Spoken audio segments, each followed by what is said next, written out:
네, 안녕하세요. 이번 영상은 키보드와 프로크리에이트의 조합에 대한 팁을 드리고자 만들었습니다.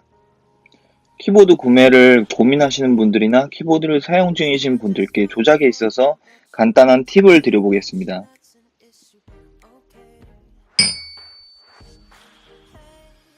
네, 첫 번째로 스포이드 단축키입니다. 재작년 업데이트 이후로 펜슬로는 작용하지 않게 되어서 대부분 사용자분들이 손가락으로 꾹 눌러서 활성화시키는 제스처를 사용하실 텐데요. 이 스포이드 툴의 키보드 단축키는 포토샵과 같이 옵션, 그러니까 Alt입니다. 조작 예시를 한번 보여드리겠습니다.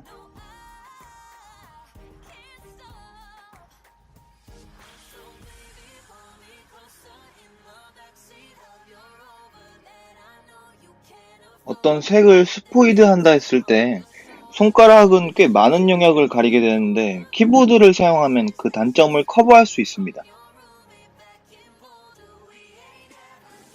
여기 이 Alt 키를 꾹 누른 상태에서 펜슬을 갖다 대면은 선택한 색을 카피합니다. 개인적으로 누워서 작업하는 게 아니라 책상 위에서 두 손으로 작업을 한다면은 단축키를 사용하는 게 색을 가리질 않아서 훨씬 정확하고 좀 편리한 감이 있습니다. 그리고 이 스포이드 툴과의 시너지를 보여줄 기능이 이전 색상으로 전환하는 기능입니다. 이 기능의 단축키는 X입니다. 이렇게 X를 눌러주시면은 전에 눈빛에서 카피했던 주황색으로 전환이 됩니다. 다시 한 번 더 누를 경우 주황색으로 전환하기 전에 검은색으로 돌아옵니다. 부분적으로 묘사나 명암을 쌓을 때 두 가지 색으로 정리가 가능하다면은 스포이드 툴로 일일이 클릭하는 것보다 훨씬 편리하고 작업이 빨라집니다. 이번엔 브러쉬와 지우개입니다. B를 눌러주시면 브러쉬가 선택되고 한 번 더 눌러주시면은 브러쉬 정보창이 뜹니다. 지우개의 단축키는 E입니다. 지우개도 마찬가지로 한 번 더 눌러주시면 정보창이 뜹니다. 가장 기본적인 툴이라서 키보드를 사용하신다면 제일 많이 누르게 될 버튼입니다. 대부분 이 조합을 많이 쓰게 되는 과정이 스케치라 생각합니다. 특히나 브러쉬 지우개 이렇게 번갈아 가면서 작업해야 되는 방식이기 때문에 그때그때 펜을 쥐고 있는 손으로 클릭하는 것보다 한 손으로 그리고 한 손으로 선택할 수 있는 키보드가 편리하고 빠를 수밖에 없습니다.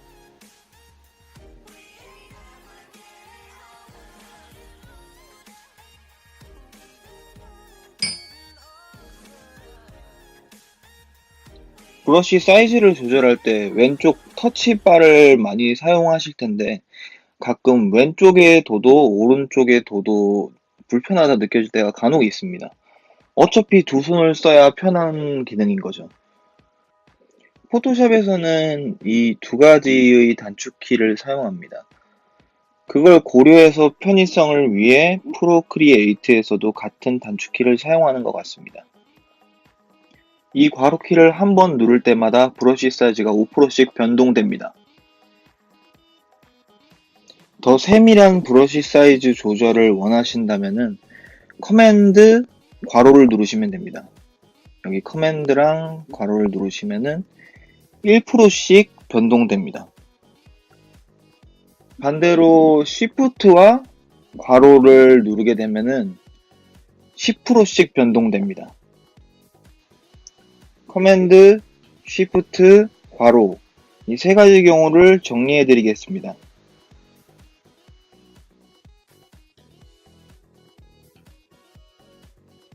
괄호 두 개가 브러쉬 사이즈 조절의 단축키 그리고 5%씩 변동되며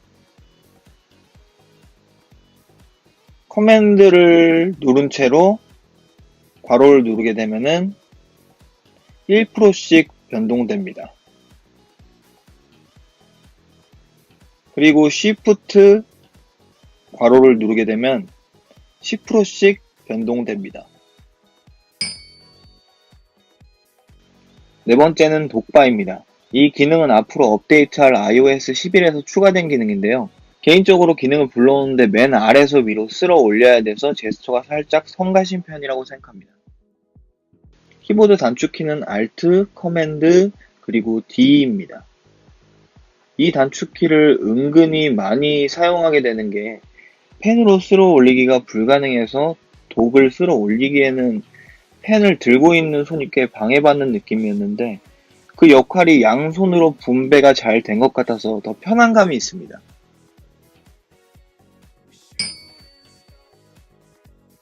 다섯 번째로 선택 툴과 변형 툴입니다.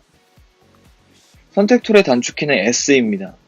아이콘의 생김새가 S 모양으로 디자인됐다 생각하시면은 외우기도 쉽습니다.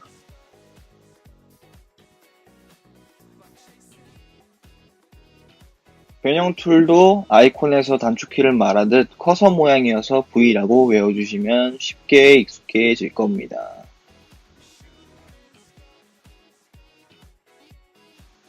변형 툴 중에 방향키도 쓸 수 있습니다. 누른 방향키의 방향의 픽셀 단위로 이동하며 꾹 누르고 있어도 이동 가능합니다.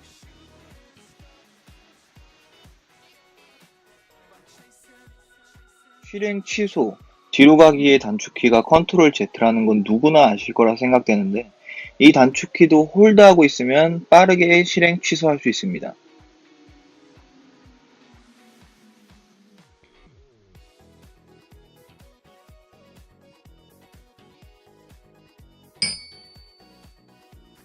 모든 작업 방식을 키보드가 마냥 다 대처해 줄 수는 없습니다. 예를 들면은 아직 새로운 레이어 생성, 레이어 선택, 퀵라인 활성화, 그런 단축키들이 활성되어 있지 않은 기능들이 적지 않게 많습니다.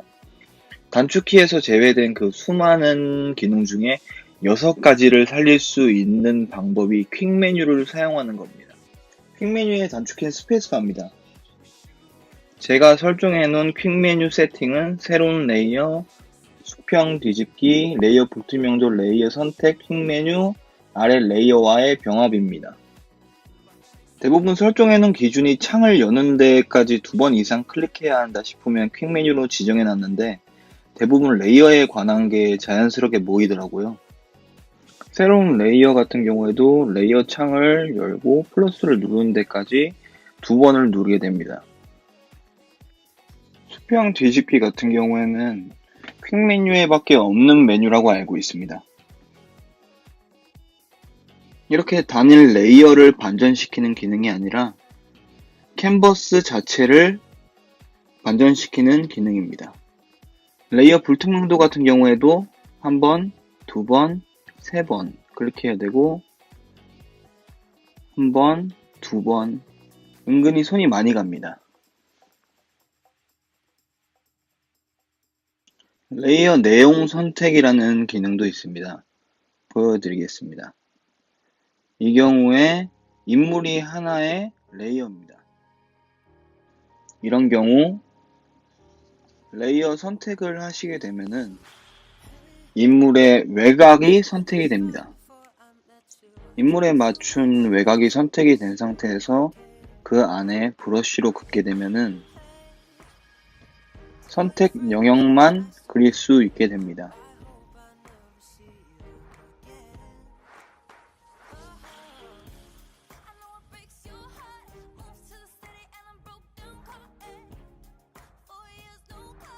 마지막 메뉴는 퀵 라인입니다. 퀵 라인 활성화 방법은 창을 열고 지연 시간까지 정해야 되는 불편함이 있기 때문에 직선과 병행해서 작업을 해야 된다면은 온오프하기 편하게 퀵 메뉴에 넣는 게 좋습니다. 퀵 메뉴 제스처 자체가 그리다 보면은 직선을 원치 않을 때도 마음대로 그어지는 경우가 있기 때문에 퀵 메뉴에서 온오프 하시면서 작업하시면 훨씬 편해질 겁니다.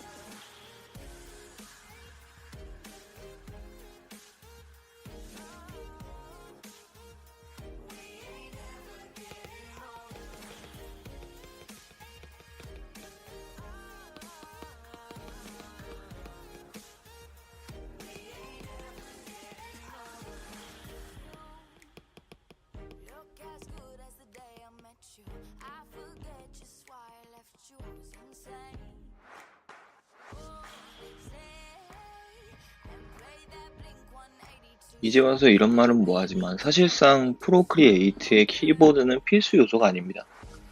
전에 업로드한 영상과 같이 아이패드에 걸맞게 한 손으로 작업할 수 있다는 게 가장 큰 장점이기도 하고요. 그럼에도 터치 방법과 키보드 입력 방법, 두 방법 모두 각자 다른 장점을 가지고 있다 느끼시는 분들이 많으니 키보드가 많이 사용되는 거라 생각됩니다. 또 어플 내에서 커맨드 키를 꼭 누르고 있으면 단축키가 나오는데 이걸 뭐 하러 만들었나 생각하실 수도 있겠지만 복잡한 여러 단축키 중에서도 더 쉽게 익숙해질 수 있는 팁을 드리고자 하는 것을 목적으로 좀 만들어 봤습니다. 많은 도움이 되셨길 바랍니다.